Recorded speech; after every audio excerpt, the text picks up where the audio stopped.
Hi everyone, so we're going to be doing Timothée Chalamet's chart today. I've become quite a fan of his after seeing June. I hadn't really seen him in many other things until I went back and saw the other movies he's in. So he's really a great actor, and I feel like it's quite effortless and it's like he improvises everything. It's really amazing watching him, I think. So he's going to be a great actor. So I just wanted to look into his chart, obviously being so young as well, just to see like what his potential is, where he'll go with all of this. So he's got almost 6 planets there in the 5th house of childlike play, drama, art, theatre, performance, attention, recognition, romance, creativity, self-expression. These are all the themes of this 5th house, and having so many planets there for anyone will mean that these themes are amplified in their life. So it's a real blooming of one's character if you think about the sun and coming into yourself, just being able to express yourself fully and be recognized for that. That's really that journey, the hero's journey of the sun. So it is fair to say he was meant to act, he was meant to do these things, or at least be recognized for his hard work and his creative ability, because he's going to have a lot of creativity with so much in the 5th. And in Capricorn, that stellium, it'll be about his work ethic and how durable and loyal he is as well, and these Capricorn sort of traits. He was born to be seen and recognized for being hardworking and mature and capable, and this is also because his sun is trining the ascendant as well. He gives off a really warm and mature and likable personality that can really connect with people. And then the ruler of the sun and that whole Capricorn stellium being Saturn is sextiling everything. The closest sextile would be to the Mars, but it's sextiling this Capricorn stellium being in Pisces.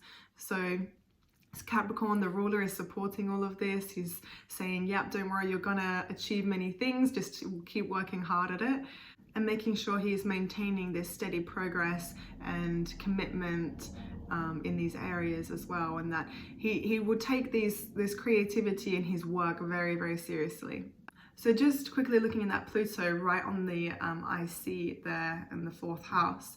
So he has a wealth of hidden power and emotional power and deep emotions sort of buried very deep within him, that because it's squaring the ascendant, it's right on the IC, they're not easily going to be accessed unless they're triggered, unless an external influence would trigger it or someone's synastry would trigger it. But typically those deep emotions, I would say, are quite buried and tucked away in his sort of more private life, and where he feels safe and in a comfortable environment. But like I say, if an outside, because it's squaring the ascendant, an outside influence can trigger it. Whatever's in the 4th house, it's really what was the environment of us growing up, and how did that teach us to handle our emotions, and what patterns then were created.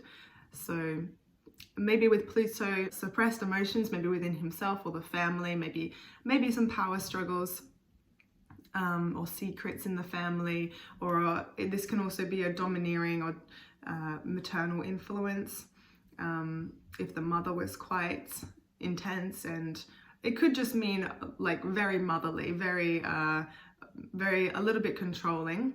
Maybe he struggles to bring that emotion out in a way. Whatever it is, the mother was a huge influence and is an influence as to how this was created and expressed within him. So I would say him and his mother have a strong bond. She carries significant influence in his life. This Pluto on the IC, it's kind of like still waters run deep. So on the surface, he may not appear that emotional kind of guy, maybe quite put together, quite capable, and very confident, with the sun trying the ascendant.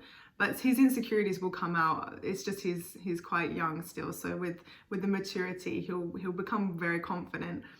But underneath all of that, there'll still be like this deep well of emotions that he can tap into when needed, or if triggered. So I think he uses this a lot for his acting. He can display a great array of emotions, and I think that's due to this Pluto on the IC. And again, because he's got Jupiter also in the 4th house in its home sign, and the Pluto sextile the Venus and the Moon, these nice aspects are saying that the mother in general was quite a positive yet powerful influence.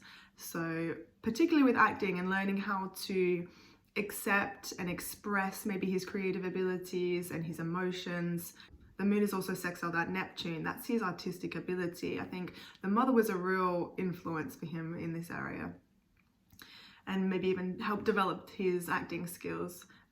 Whether that was directly or indirectly, you know, he picked up on it from her. So this Pluto squaring the ascendant, these strong emotions, it's also squaring the descendant by nature. So this means it will also, these strong emotions will also come up in his intimate relationships, his interpersonal relationships, because the ruler of that 7th house is Pisces, and again the moon sextile Pisces. And then Chiron in Libra, relationships are going to be an area where he's really triggered, I think. They may be challenging, and he'll probably need to try and find this balance between being assertive yet looking after other people's needs as well as his own. That's really the lesson for Chiron in Libra. And on top of that, Chiron is squaring Mars, again making those lessons of that balance between assertion and aggression very even more true. He needs to really find a way to bring across his confidence, his capability, believe in himself, do what he wants to do, while still maintaining a good, healthy reputation, good personal skills and all of these things. It might feel like that's strained a little bit. Yeah, I just see he has to develop this confidence. With Sun trining the ascendant, it may seem like he's just sort of effortless in some ways, but I think in a lot of ways he needs to really develop his real strength, his real inner strength, the unshakable confidence deep within him. And then healthy outlets of this kind of frustration that may build from these aspects will be acting again, but also maybe his creative projects. I don't know what he does, what his hobbies are, but also any creative project can be a great outlet for frustration, anger, emotions. The other thing is his Mars is exalted, so it is a great Mars. He'll have slow and steady progress with everything that he wants to do and achieve in his life, and it's almost like sure progress and sure reward coming back to him. And maybe he does handle his masculinity well, but maybe it just feels like for him that relationships sort of come in the way almost of what he wants. That could also be what he's trying to achieve, how that Chiron squaring his Mars might play out. With all that Capricorn though, it gives a really good attitude of, you know, good things come to those who wait, or that good things take time. So I think he really understands this. So with the relationships and Pisces on the descendant, it's about attracting or Piscean women coming into his life, or Piscean. What I mean by that is like creative, emotional, spiritual kind of people coming into his life. And it can also be the theme of the relationship is like this as well. So yeah, romantic, artistic, artsy, feminine. Sometimes what can happen here with the Virgo ascendant axis is a need to be saved. And this can be, Pisces can be a little bit chaotic and really get swept up in drama or in victimizing sort of scenarios. And they don't mean to, it's just because they feel things so deeply, and they can be a little bit of the scapegoat in some situations. So yeah, it's good to look out for that if you've got Pisces on the descendant, Pisces Venus. And it can create maybe even a confusing sort of undefined feeling of relationships. And with the Pisces moon as well, maybe just really feeling overwhelmed with his emotions, or being emotional one minute and then sort of stable and distant the next. And that will be the sort of Capricorn aqua influence he's got. So maybe he goes from one to the other a little bit until he finds a sort of stable escapism outlet for those emotions, and a way to connect with people still. Again, I feel like there's two sides to him, one that's very deeply emotional and connected, and the other side that is a little bit cool and distant and just want to keep things light and fun. So that Pisces moon, that side is more deeply romantic, it's sentimental, it's about having intimate feelings and a feeling of connection, deep connection with someone. And then, but with his friends, it may be very different as well. It might be quite jovial, or almost put people in a friend zone quite often, or like to be friends with partners first. And that Aquarius Venus also gives a very cool and aloof nature, and loves to be friends and express ideas with his partners.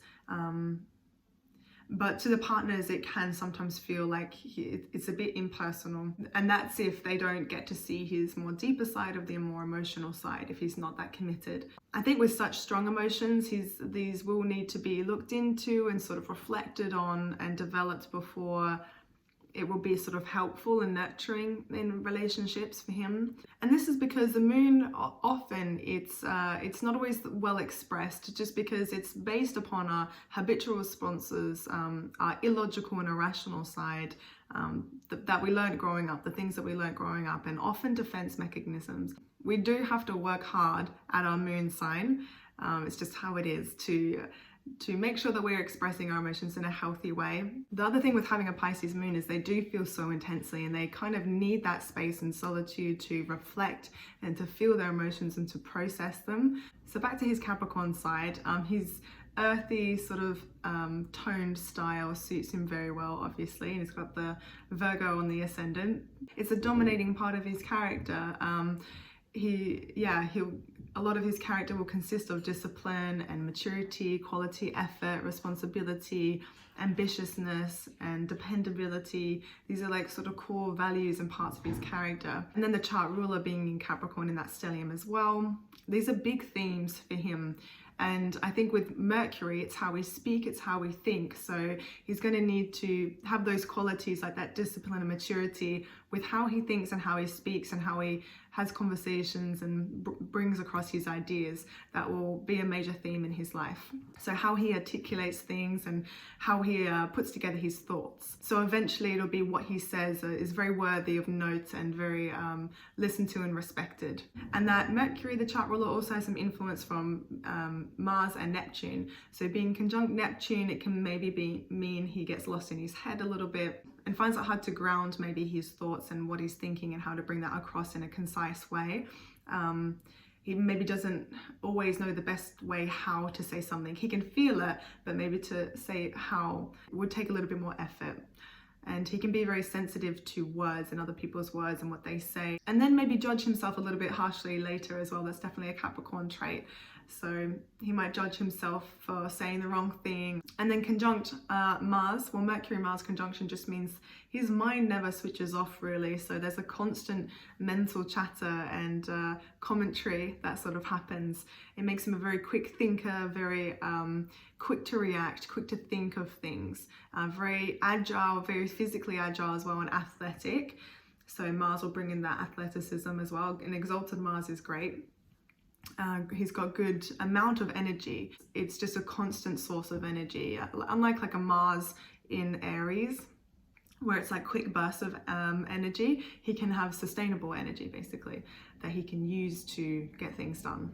And Mars and Mercury are really great in a harmonious aspect or a strong aspect, because it makes the natives so effortless and natural. Things really flow. Their movements and what they say is like very in tune, very coordinated, even when he's being goofy, you know, with a bit of Aquarius. He likes to be a bit different as well. But he does it in still a relaxed way, it looks like. It can also give a really great comedic timing, which is great for the industry he's in, and knows how to think up of phrases that will make people laugh, basically. I think he would love to make people laugh, especially with Aquarius, Venus as well. That's how they like to connect with people, through words and funny sayings and things. And then also with Aquarius and Capricorn influence, his sense of humor might be quite dry, quite, you know, satire, sarcastic as well. Another point about his chart ruler Mercury, it's squaring his nodes, south node and north node. So it can be maybe a frustrating feeling that no matter how intelligent, how much he develops his intellect and articulation, no matter how well connected he comes with other people, he may still not feel like truly satisfied or like settled with where he needs to be in life. And maybe friendships and this busyness of life can sort of get in the way of what he wants to do and what will give him a real sense of purpose in life. So maybe a lot of friendships, a lot of work, a lot of, you know, it's the North Node in Libra is about harmonious relationships. So yeah, he might have to cut out some friends, some people in his life, some busyness that isn't serving him to have good quality friendships and in his life. But at the same time, it will also give him that environment that he needs to work that out. So that's like that frustrating feeling. And with the South Node in Aries as well, it's sort of going from doing things on his own, being very capable. The Capricorn stellium will make him feel like he'll just want to do everything on his own and not ask for help. but North Node in Libra will mean he will have to rely on some help sometimes, and yeah, make sure he has good people around him that he can rely on, that sometimes life gets tough and it's okay to rely on people. So yeah, this is about learning to trust other people, and this doesn't mean that he has failed or that he's a failure. You know, Capricorn can be very harsh on themselves, but it is a supportive, wonderful part of life to have those people around. So with friends and in relationships with Aquarius Venus, he'll bring out his more quirky and unconventional sort of carefree side, more relaxed, and that he can just have fun and just be goofy and just relax a little bit, be more himself, because maybe he has to uphold quite a persona in his work. But it'll be good for him to not be critical of his more goofy and carefree side as well, that unconventional side, unorthodox side, you know, being in Aquarius, because it's in the 6th house, and maybe he feels like he has to clean that up and try and perfect that side of him as well. And it also means in relationships he gives a real healthy amount and quality of acceptance and tolerance and space for his partner to be just as they are, and so he'll really need that in return as well. He'll really need people to, if he gets into relationships, and also friends, to just accept him. That'll be a big deal breaker. Space to go off and have their own life. The freedom is real important to Aquarius Venuses. So if he has a partnership where it's very, very intense, very emotional, and very maybe a bit clingy, which can happen with Pluto squaring the descendant there and it being in Pisces, it might not be that healthy. He may come across as detached because he'll just need that space. But at the same time, this is why the chart is there as it is. It's probably also helping him to get in tune with those emotions, to learn how to express them better, and learn more about those interpersonal relationships as well, and how to make them more balanced and harmonious with the North Node Chiron in Libra. So I hope you enjoyed the reading. Leave a like or comment, and I'll see you soon.